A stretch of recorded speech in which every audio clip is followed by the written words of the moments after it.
Place these decimal numbers in order of size. What I'd do first is write 1 on top of each other, nicely aligned so that we have the units aligned, the tenths aligned, and the hundredths aligned. And once you've done this, we are then just comparing the different place values.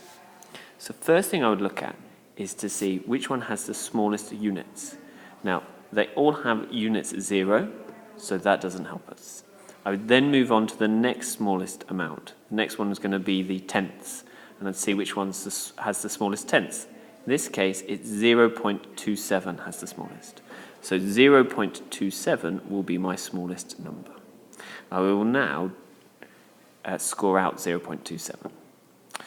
Now, for the remaining two numbers, they both have the same tenths, 4. So I move on to the next amount. This one is the hundredths. And again, I look to see which one has the smallest hundredths. Now, 0.43 has the smallest hundredths. It has 3 compared to 5. So the next smallest number is 0.43. And I score that one out. And I'm just left with 0.45. So in order of size, it goes 0.27, 0.43, 0.45. Let's look at this second question. Put these decimals in order of size. So again, the first thing I would start with is put one on top of the other, aligned so that each of the units are in a line, the tenths, the hundredths, and the thousandth. Now, a little tip for this is, you can see we have some gaps appearing. I'd put zeros in so they all have the same number of digits in their number. Now we do exactly as what we did before.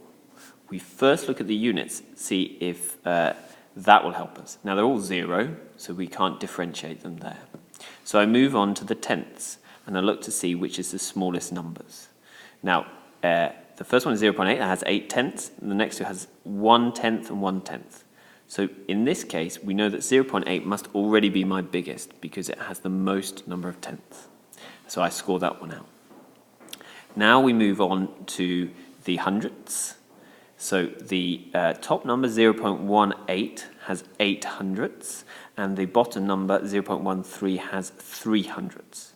So 0.18 is going to be bigger than 0.132 because it has 8 hundredths compared to 3 hundredths.